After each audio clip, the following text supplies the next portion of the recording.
Court ने 3-3 नहीं 4-4 बार order दिए हैं, फिर भी वो चिट्ठी निकाल रहा है, वो जवाब नहीं दे पा रहा है। क्यों कोर्ट में नहीं आता? वकील क्यों कोर्ट में नहीं आता? जवाब नहीं है उसके पास, वो जवाब क्या दे? एक बार अगर उसने जवाब दे दिया ना तो फाइल पे रिकॉर्ड हो जाएगा और सरकारी सिस्टम के अंदर लिखा जाएगा कि ये हमने जवाब दिया। वो उसने जवाब दिया नहीं और फंसा नहीं।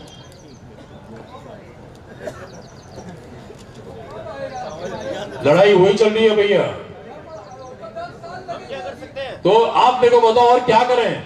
मुझे चिट्ठी चाहिए, हमको ब्लैक एंड व्हाइट में, सर हमारे ऊपर ब्लैक एंड व्हाइट में लेटर आया है। आप बात समझिए, हमको लेटर, सरकारी ऑफिस ने लेटर हमारे ऊपर थोप दिया है, हमारी सोसाइटी को बंद कर दिया।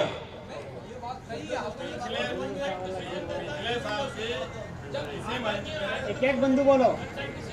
पिछले साल भी इसी मंच पे अवार्ड के माध्यम से बात कही गई थी कि मार्च तक, मतलब मार्च 22 तक। सर मैं डेट नहीं दूंगा, सब कुछ अच्छा हो जाएगा। मैं कोई डेट नहीं दूंगा आपको। अब उस मंच से पूरा अवार्ड गायब है। मैं आपको क्या कह रहा हूं, मैं आपके सामने कोई डेट नहीं दे रहा हूं, पर मैं आपके सामने पारदर्शिता से बात करूंगा। मैं आपके सामने ट्रांसपेरेंसी से क्लियर बात बताऊंगा कि मेरे ये सेक्शंस अवेलेबल हैं, इसका जवाब दे। भाई ऐसा एक दिन तो आएगा ना जब उसको सामने खड़ा होकर जवाब दिया। मैंने कंटेम्प्ट ऑफ कोर्ट ठोका है भाई। कंटेम्प्ट ऑफ कोर्ट समझिए एक चीज, कंटेम्प्ट ऑफ कोर्ट है एक आईएएस ऑफिसर की पूरी करियर की मैंने हालत खराब कर दी। आपकी बात सही है, पर मेरा एक प्रश्न है कि जैसे इस साल पूरा जो है पिछले साल अवार्ड के माध्यम से मीटिंग हुई थी। माइक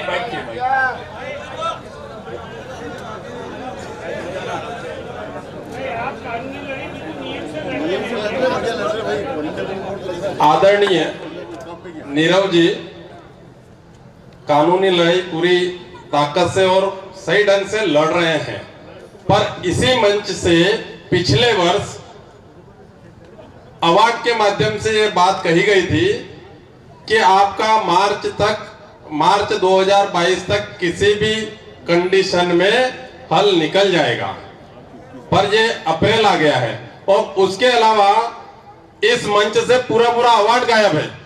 तो इस प्रकार अगर अलग अलग संस्थाएं हर साल चेंज होकर हमें यहाँ इकट्ठा करती रहेगी तो समस्या का सॉल्यूशन कैसे निकलेगा, आप बताने की कृपा करें।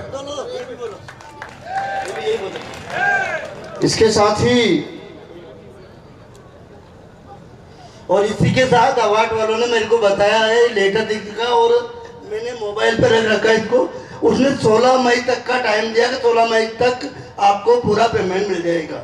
ये 16 मई का लेटर दिख लगा और अवार्ड वाले नजर भी नहीं आते, कोई फोन भी नहीं उठाते। एक मिनट, अभी मैं थोड़ा सा बात कर लूं।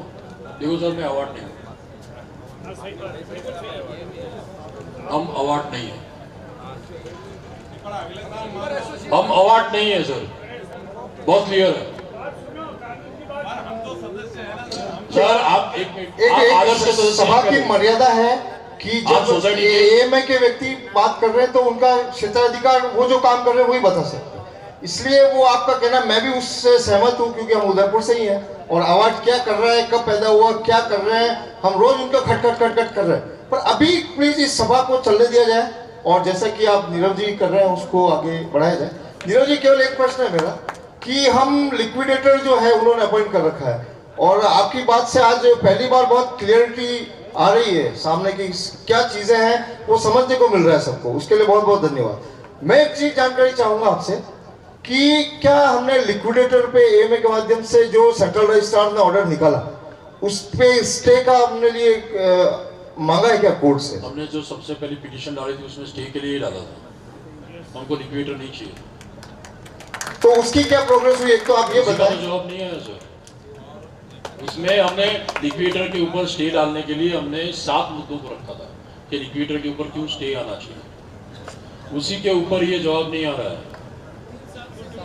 और ये जो देखो आपको देखो ऐसा है, कानूनी प्रक्रिया और सिस्टम आपको हम लोग ये थोड़ा सा ये चीज समझ नहीं पा रहे हैं। नहीं कोई बात नहीं, इट्स फाइन। हम थोड़ा सिस्टम को आप समझिए। हमारी लड़ाई सिस्टम के सामने है और जो सिस्टम में भी जो बैठा हुआ है ना उसको भी मालूम है कि उसने गलतियां की है। आप बात समझिए कि हमारी लड़ाई सिस्टम के सामने है और सिस्टम में सब नॉलेजेबल लोग बैठे हुए हैं जो सीधे सरकारी चीजों के ऊपर ही चलते हैं। हमारे ऊपर जो भी चिट्ठी निकलती है या जो भी चीज निकलती है, हमारा ये थोड़ा आपको समझना पड़ेगा, हमारा भारत सरकारी सिस्टम से चलता है। यहां पे डेमोक्रेसी कहा जाता है पर सिस्टम तो सरकारी है। हमारे ऊपर जो भी चीज थोपी जाती है वो ब्लैक एंड व्हाइट में थोपी जाती है और हम उसके सामने कुछ नहीं बोल सकते। और जो ब्लैक एंड व्हाइट में चीज आती है उसके लिए आपको ब्लैक एंड व्हाइट में ही लड़ना पड़ेगा। सर एक बार भाई कंटेम्प्ट ऑफ कोर्ट में किया मैंने, आप सोचिए 3 बार ऑर्डर निकला पहले सेंट्रल रजिस्ट्रार के सामने, भैया आप एएमए के लोगों को बुलाओ, सामने सामने बैठो, डिस्कस करो। ऑर्डर है, ये ब्लैक एंड व्हाइट में, ये वर्बल ऑर्डर नहीं है, ये ब्लैक एंड व्हाइट में है। तो मैं चैलेंज करता हूं, मैं कहता हूं भैया ये देखो, ये तारीख को आपको बोला था, आप नहीं आए, ये तारीख को बोला था फिर भी नहीं आए, ये तारीख को बोला था फिर भी नहीं आए। उसके बाद तो वो सेंट्रल रजिस्ट्रार की ट्रांसफर ही हो गई, ट्रांसफर हो गई थी ना, अब नए आ गए, अब नए सेंट्रल रजिस्ट्रार बैठे हैं। पर हम कह रहे हैं कि भाई हमारी तो कुर्सी के सामने है लड़ाई, आदमी के सामने लड़ाई नहीं है। हम तो जो कुर्सी है, जो सेंट्रल रजिस्ट्रार का पोजीशन है, उस पोजीशन के सामने लड़ाई है। तो हमने किसके सामने कंटेम्प्ट ऑफ कोर्ट डाला? सेंट्रल रजिस्ट्रार के सामने, नाम नहीं लिखा। हमने बोला सेंट्रल रजिस्ट्रार ने हमको जवाब नहीं दिया, 3 बार कोर्ट का ऑर्डर आया फिर भी जवाब नहीं दिया। तो इस बार हमारी पिटीशन को सुना किसने?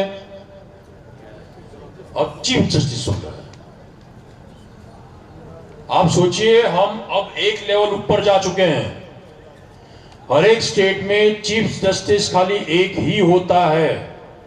जैसे एक चीफ मिनिस्टर होता है, उसी तो एक चीफ सेक्रेटरी होता है, उसी तरह से चीफ जस्टिस भी एक ही होता है।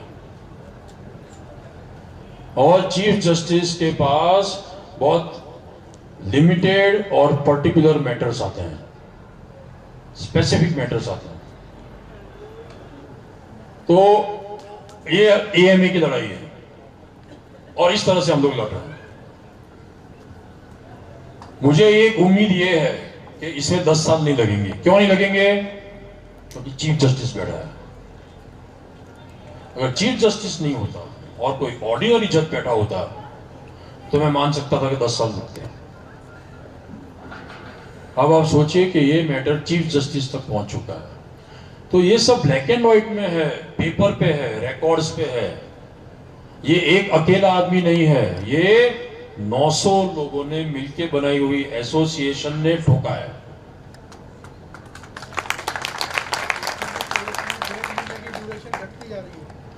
कोर्ट की यस डेट्स की ड्यूरेशन घटी, हियरिंग की डेट्स की ड्यूरेशन घट रही है क्योंकि उसको फैसला लाना है, उसको डिसीजन लाना है,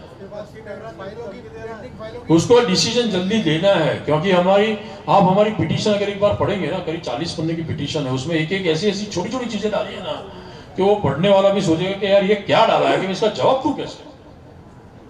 ये नेक्स्ट डेट 26 अप्रैल है या जून है? देखो इसमें क्या हुआ था, इसमें कंफ्यूजन हुआ। मैं भी उस हियरिंग में था, अभी 18 तारीख को जो हियरिंग थी ना, उसमें चीफ जस्टिस ने बोला था next hearing date 26, next hearing date 26 ऐसा बोला। अगर आपने किसी ने अगर वो यूट्यूब पे देखा होगा तो उसमें चीफ जस्टिस ने बोला था नेक्स्ट हियरिंग डेट 26।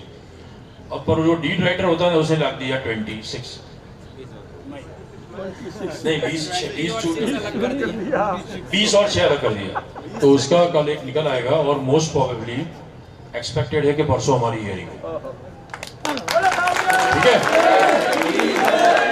तो मैं आप सब लोगों से एक्चुअली है ना, ये एक अच्छा प्लेटफॉर्म दिया है याग्निक जी आपने, उससे हमें एक मौका मिला है कि हम आपके सामने क्लैरिटी रखें। ये चीज थोड़ा, ये जो मेरे रोल प्ले करने का जो आइडिया था कि भी लोगों को आपको बताना था कि हम कहाँ हैं, एजेंट की क्या हालत है, मेंबर की क्या हालत है, सोसाइटी की क्या